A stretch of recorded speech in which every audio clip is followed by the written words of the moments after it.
Ibu tersebut terancam dipidana 5-20 tahun penjara. La ilaha illallah, apa yang merinding mama. Gitu, jadi kayaknya telepon dari si anak itu mungkin disadap atau apa, jadi ketahuan kalau dia pesen ganja, alamatnya di mana.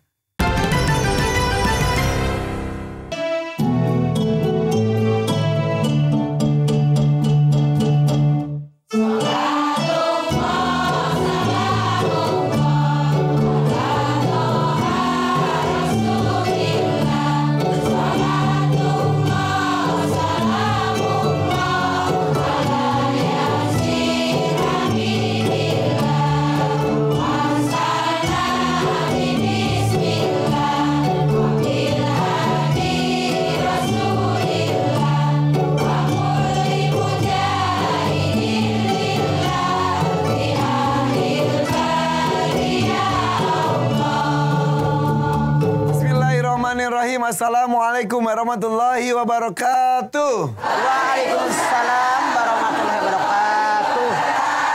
Alhamdulillah, hari ini kita masih diizinkan oleh Allah untuk dipertemukan kembali untuk bersama-sama tholabul ilmi bersama dan Mama Dedeh di sini.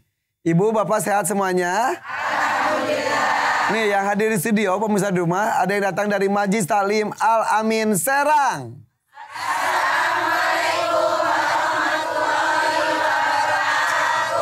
Waalaikumsalam warahmatullahi wabarakatuh. Selanjutnya Majlis Taklim Permata Majalengka.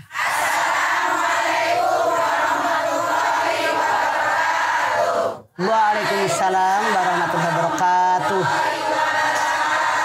Kalau Bapak di belakang dari Serang atau Majalengka? Campur, ada Majalengka, ada Serang ya, yang akur di situ ya. Ibu, ini ada sebuah artikel, Mama izin ya Mah ya. Sok. Ini ada seorang ibu masuk penjara karena dijebak anaknya yang memesan ganja dari lapas. Dijebak? Betul. Jadi seorang ibu nih, ini ibunya Mah. Gara-gara terima paket ganja pesanan anaknya. Jadi seorang ibu berusia 60 tahun ya Allah, malah ikut masuk penjara. Di balik penjara sang anak ternyata memesan 17 kg paket ganja yang berasal dari Lampung pada Januari 2023. Ya Allah. Ia menjadikan rumah orang tuanya di Surabaya sebagai titik pengiriman paket. Si ibu berprofesi sebagai pedagang gorengan keliling. Ya Allah. Itu baru mengetahui isi paket setelah anaknya menelpon. Nah, jadi ngomong, Ma, itu isinya ganja gitu. Setelah itu beberapa hari kemudian sejumlah anggota polisi pun mendatangi rumahnya dan membawanya ke kantor polisi. Ibu tersebut terancam dipidana 5-20 tahun penjara. La ilaha illallah, apa yang merinding mama. Gitu, jadi kayaknya telepon dari si anak itu mungkin disadap atau apa, jadi ketahuan kalau dia pesen ganja, alamatnya di mana. Langsung diciduk.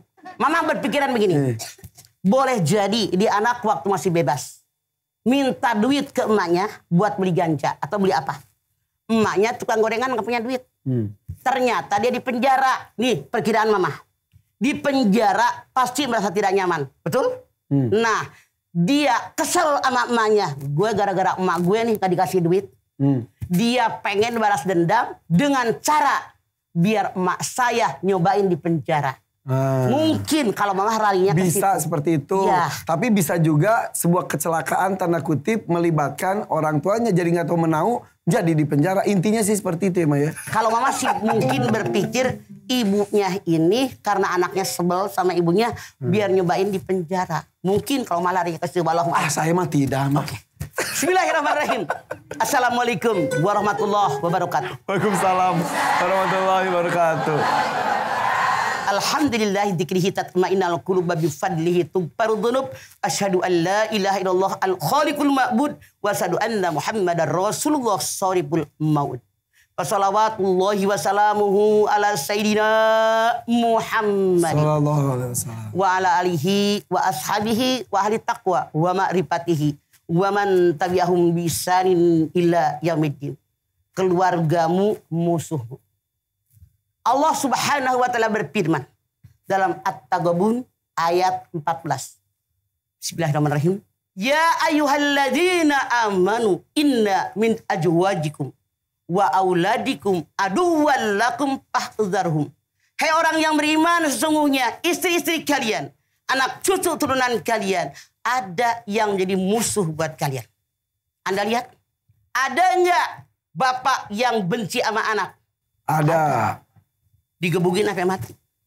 Ada nggak anak yang benci sama orang tua? Ada. Bermusuhan kayak tadi. Ada yang digebukin sampai mati. Ada nggak suami yang marah dengan istrinya? Ada. Ada nggak istri yang marah dengan suaminya? Ada. Dalam ayat ini jelas. Fahzaruhum, hati-hati kalian. Kemudian apa kata Allah? Maafkan mereka. Apalagi santuni mereka. Ampuni dosa mereka. Allah Maha Pengampun, Allah Maha Penyayang. Kenapa? Apa sih asbabun nuzul ayat ini? Apa sih penyebab turunnya ayat ini? Anda lihat dulu. Di zaman Islam baru datang. Rasulullah hijrah dari Mekah ke kota Madinah. Banyak di antara orang-orang Mekah, bapak-bapak yang masuk Islam. Ketika mereka akan hijrah dengan Rasulullah ke Madinah, istrinya pada nggak mau ditinggal. Anak-anaknya pun pada nggak mau ditinggal. Dihalang-halangi suaminya yang hijrah. Maka suaminya pada marah. Allah mengatakan, hati-hati kalian, maafkan dosa mereka. Santuni tetap kewajiban kamu sebagai ayah, sebagai suami dari istri-istri kamu. Kemudian ampuni dosa mereka. Karena Allah Maha Pengampun, Maha Penyayang. Ini asbabun nuzulnya. Sebab turunnya.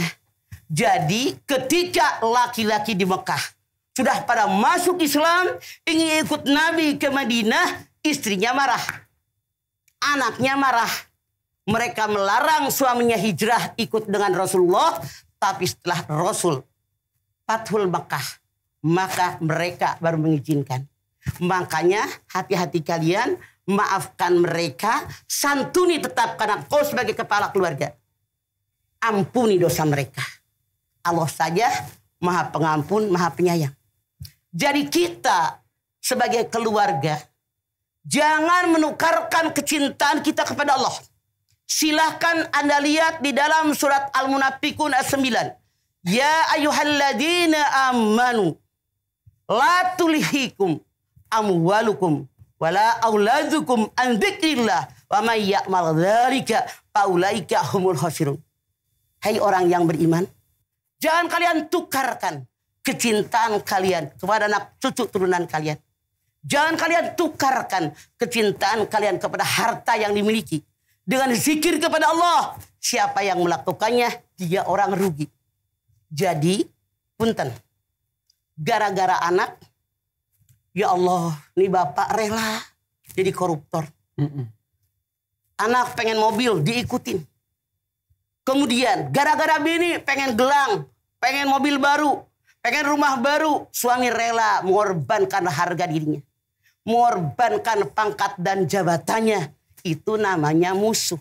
Jadi keluarga itu bisa jadi ujian buat kita juga ya, Maya. Diuji dengan orang-orang yang terdekat dengan kita. Kenapa? Kalau orang itu dekat dengan kita, ngegeseknya tiap hari. Kalau orang jauh kan nggak pernah ketemu. Sekali-kali doang. Betul. Jadi keluarga kita tuh bisa mengantarkan kita ke surga, bisa mengantarkan ke neraka. Pinter Ipan. Makanya kata Allah, fahzaruhum, hati-hati kalian. Jadi kita lihat mereka ngajak ke surga atau ke neraka, begitu.